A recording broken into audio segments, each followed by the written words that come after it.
यहाँ तुम्हारा इलाज किया और अब तुम ठीक हो चुके हो। मैंने बूढ़े आनंद का शुक्रिया अदा किया कि उसने मेरी मदद की और मेरी जान बचाई।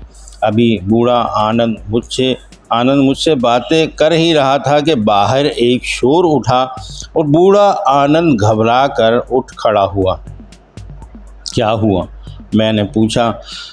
तो बूढ़ा आनंद बोला, वो आ गई।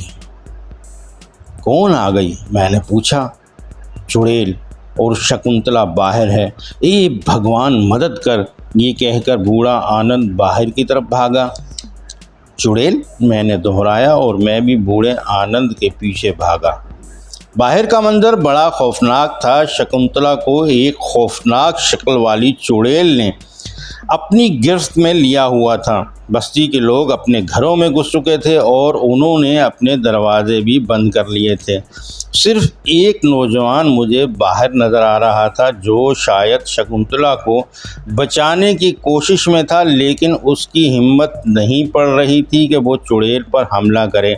मैं और बूढ़ा आनंद बाहर आ चुके थे। चुड़ैल को देखकर बूढ़ा आनंद चीखने चिल्लाने लगा। हिम्मत उसमें भी नहीं थी कि वो अपनी बेटी को चुड़ैल से छुड़ा ले। ए बदबख्त चुड़ैल, लड़की को छोड़ दे, मैं आगे बढ़ते हुए बोला, और चुड़ैल मेरी आवाज़ सुनकर चौंकी और मेरी तरफ मुड़कर हैरत से मुझे देखने लगी। ओह सुंदर लड़का, चुड़ैल अपने होठों पर ज़बान फेरते हुए मेरी जानिब देखकर बोली। उसने शकुंतला को धक्का देकर छोड़ दिया। शकुंतला नीचे गिरी और फिर उठकर भागती हुई अपने बाप के पास जाकर खड़ी हो गई। बड़ा सुंदर है रे तू, और सेहत भी बड़ी अच्छी बना रखी है।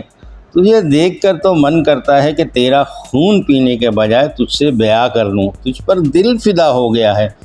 बोल, मुझसे ब्याह करेगा?